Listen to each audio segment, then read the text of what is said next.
Hello students, सो बेटा आगे continue कर रहे हैं हम class 10th SST history chapter 1 rise of nationalism का एक नया टॉपिक जिसका नाम है लिबरलिज्म या फिर लिबरल्स नेशनलिज्म। तो हम देखेंगे ये लिबरल्स क्या होते हैं और लिबरल्स का नेशनलिज्म क्या होता है। ठीक है, तो देखो यूरोप के अंदर नई इंडस्ट्री सेटअप होती है क्योंकि यूरोप के अंदर सबसे पहले टेक्नोलॉजी आई, सबसे पहले एडवांसमेंट आई, तो नई नई टेक्नोलॉजी भी आई, तो नई नई इंडस्ट्री भी खुलेंगी। अब नई इंडस्ट्री खुलने को बोलते हैं हम इंडस्ट्रियलाइजेशन। अब इंडस्ट्रियलाइजेशन होगा तो वर्किंग क्लास भी आएगी, पॉपुलेशन भी होगी जो काम करने वाली होगी। जो पहले पीजेंट्स थे वो पीजेंट्स काम धंधे छोड़कर अपने किसानी को छोड़कर किस में आएंगे, इंडस्ट्रीज के अंदर आएंगे और इंडस्ट्रीज की पॉपुलेशन बढ़ने लगी जिससे एक नया सोशल ग्रुप बना।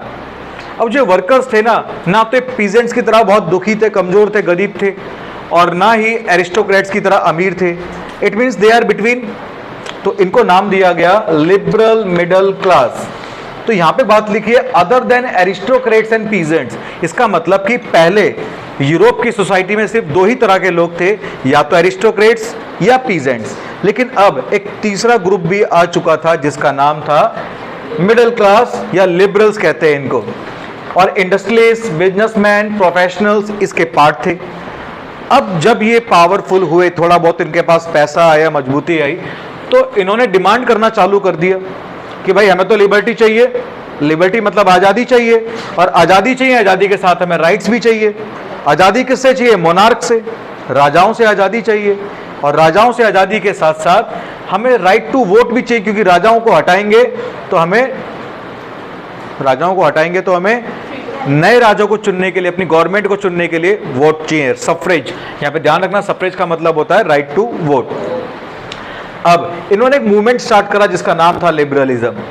और लिबरलिज्म के अंदर किन चीजों की डिमांड करी गई? देखो पहले तो लिबरलिज्म का वर्ड देखो, ये लिबरलिज्म बना हुआ है लिबर वर्ड से, और लिबर का मतलब होता है फ्री।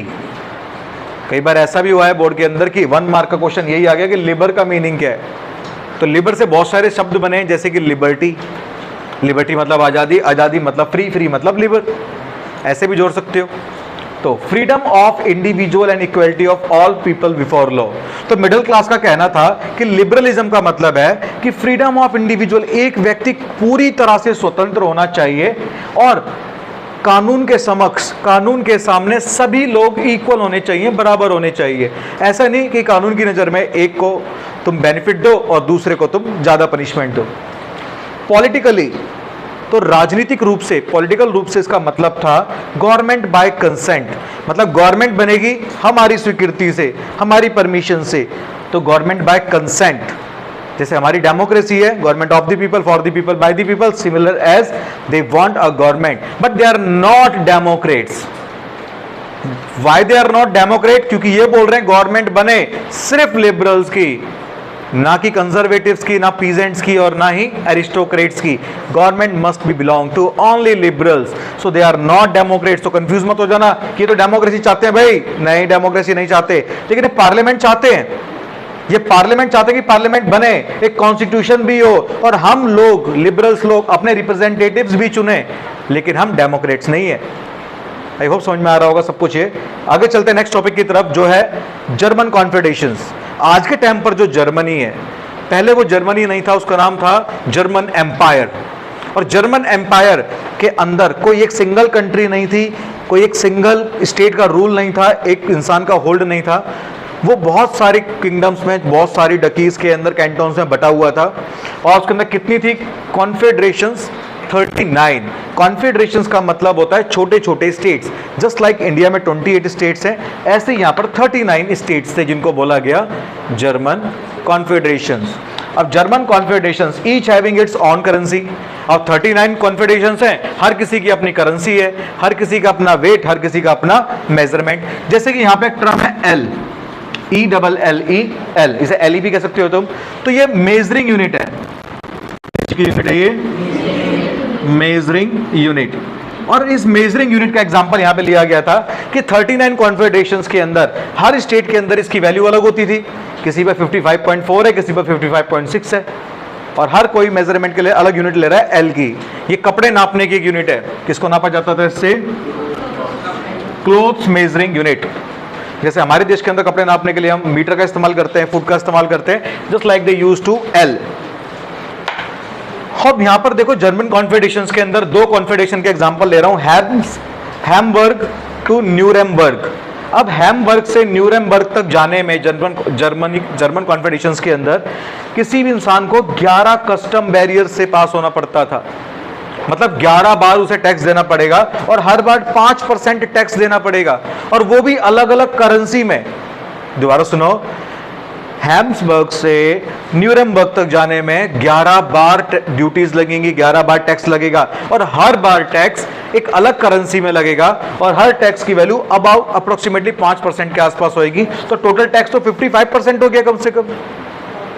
और जो तुम आर्टिकल लेके चले थे वो आर्टिकल बहुत ज्यादा महंगा हो गया, जिसकी वजह से जर्मन एम्पायर के अंदर ट्रेड करना बड़ा ही डिफिकल्ट हो गया था। और ट्रेड करना डिफिकल्ट हो जाता है तो उस कंट्री की इकोनॉमिक ग्रोथ रुक जाती है, वो गरीब होने लग जाता है, और कोई कंट्री नहीं चाहता कि वो गरीब हो जाए। इसलिए इन्होंने अपने लिए एक रास्ता सोचा कि भाई हम अपने लिए कुछ रास्ता निकालते हैं जिसका नाम होगा ज़ोलवेरिन। तो ज़ोलवेरिन नाम का इन्होंने एक कस्टम यूनियन बनाया 1834 के अंदर। ये कस्टम यूनियन क्या होता है कि ये कोई सरकारी आदेश नहीं है, ये कोई गवर्नमेंट का ऑर्डर नहीं है, ये कुछ कॉन्फेडरेशंस ने मिलकर अपने आप अपने लेवल पर बनाया। That's why it is called custom union. अब इसके अंदर कस्टम यूनियन के अंदर उन्होंने क्या क्या इनिशिएटिव लिए, और इनिशिएटिव सबसे पहले किसने लिया था? ये पर्शिया ने। जर्मन कॉन्फेडरेशन में पर्शिया सबसे ज्यादा डोमिनेटिंग था, तो उसने स्टार्ट कराया था ये 1834 में जर्मन कॉन्फेडरेशन के लिए। सबसे पहला, गिल्ड रिस्ट्रिक्शंस खत्म कर दो। एक कॉन्फेडरेशन से दूसरे कॉन्फेडरेशन जाने में जो टैक्स बैरियर लगते हैं, ट्रेड बैरियर्स, उनको हटा दिया जाए। Reduce currencies from 30 to 2। भाई 39 कॉन्फेडरेशन से तो 30 से ज्यादा तो करेंसियां होंगी, तो 30 के ज्यादा करेंसियां थी। अब उन करेंसियों को खत्म करके सिर्फ 2 करेंसी छोड़ देंगी, 2 चलेंगी। और न्यू रेलवेज कंस्ट्रक्टेड, नई रेलवे लाइंस बनाई जिससे कि मोबिलिटी बढ़े, एक कॉन्फेडरेशन से दूसरे कॉन्फेडरेशन में जाना आसान हो जाए। और लास्ट, इससे जर्मन एम्पायर के अंदर आया इकोनॉमिक नेशनलिज्म, मतलब इकोनॉमिक रूप से वो लोग जुड़ने लगे, और जब जुड़ेंगे तो मजबूत होंगे, मजबूत होंगे तो पावरफुल होंगे, और पावरफुल होंगे तो अपनी कंट्री का यूनिफिकेशन भी करेंगे।